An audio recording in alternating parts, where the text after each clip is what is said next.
Assalamualaikum warahmatullahi wabarakatuh. Di video kali ini saya akan menjelaskan mengenai perjalanan pendidikan nasional Indonesia.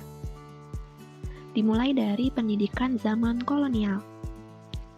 Pada tahun 1854, beberapa bupati menginisiasi pendirian sekolah kabupaten yang hanya mendidik calon pegawai. Kemudian, lahir sekolah Bumi Putra yang hanya mempunyai 3 kelas. Rakyat hanya diajari membaca, menulis, dan berhitung seperlunya.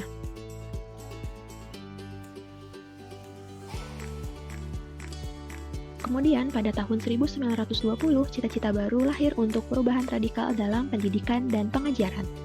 Tahun 1922, lahir Taman Siswa di Yogyakarta sebagai gerbang emas kemerdekaan dan kebebasan kebudayaan bangsa. Kemudian terdapat beberapa kurikulum yang pernah diterapkan di Indonesia, mulai dari kurikulum 1947 sampai kurikulum merdeka yang digunakan saat ini. Kurikulum yang pertama kali digunakan sejak Indonesia merdeka yaitu kurikulum 1947. Kurikulum 1947 lebih menekankan pada karakter peserta didik untuk menanamkan rasa kebangsaan yang kuat pada peserta didik.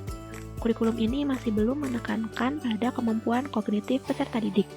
Kurikulum 1947 lebih menekankan pada pendidikan watak, karakter masyarakat, dan kesadaran bernegara dan bermasyarakat. Kurikulum 1947 kemudian disempurnakan dengan kurikulum 1952. Kurikulum 1952 lebih menonjolkan bahwa setiap mata pelajaran harus berhubungan langsung dengan kehidupan masyarakat, serta harus dapat membangun kesadaran diri sebagai bangsa Indonesia. Kurikulum 1952 disempurnakan pada tahun 1964. Pokok-pokok yang ada dalam kurikulum 1964 ini adalah menggambarkan keinginan pemerintah agar rakyat Indonesia memiliki akademik sejak mulai tingkat sekolah dasar. Pendidikan lebih dipusatkan pada program Pancawardhana, yaitu pengembangan moral, kecerdasan, emosional atau artistik, dan kesehatan jasmani. Kurikulum 1968 lahir akibat perubahan politik di Indonesia, yaitu dari Orde Lama ke Orde Baru. Terdapat perubahan tujuan pendidikan yang mendasar pada kurikulum 1968 ini, yaitu tujuan pendidikan lebih ditekankan pada upaya untuk membentuk manusia Pancasila sejati, kuat, sehat jasmani, mempertinggi kecerdasan dan keterampilan jasmani, moral, budi pekerti, dan keyakinan beragama. Selanjutnya, kurikulum 1975 lebih menekankan pada pembelajaran yang efektif dan efisien. Pada kurikulum 1975 inilah mulai dikenalkan satuan pelajaran, yaitu rencana pembelajaran setiap satu pokok bahasan.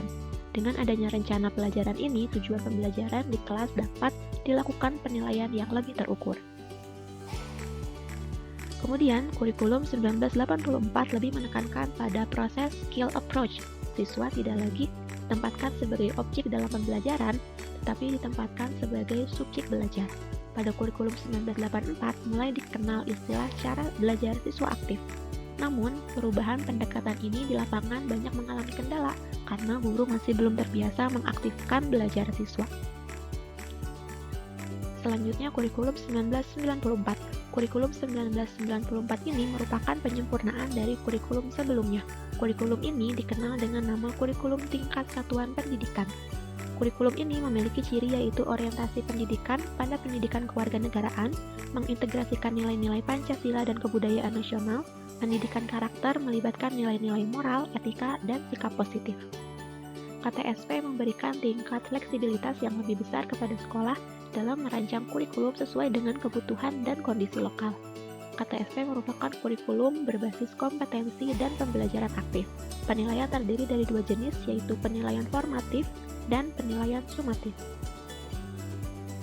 Selanjutnya, kurikulum 2004 merupakan pengganti dari kurikulum 1994. Kurikulum 2004 memiliki ciri yaitu menggunakan pendekatan kontekstual, pendekatan keterampilan, integrasi mata pelajaran, penekanan pada pembentukan karakter siswa, mendorong pembelajaran aktif, pengembangan sikap ilmiah, serta penggunaan media dan teknologi dalam pembelajaran di kelas.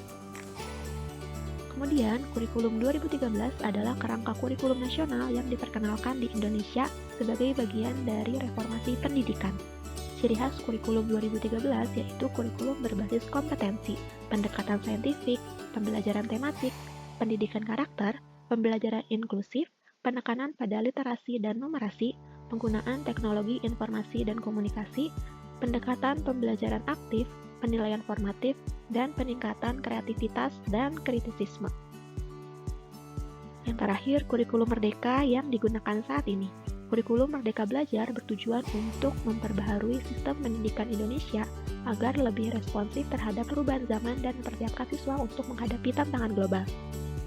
Ciri khas kurikulum merdeka yaitu fleksibilitas dan otonomi sekolah, pendidikan karakter dan soft skill, pembelajaran kontekstual, penekanan pada teknologi dan digitalisasi, penilaian formatif dan portofolio, pembelajaran inklusif, pemberdayaan siswa, pelibatan orang tua dan masyarakat, serta penyederhanaan struktur kurikulum.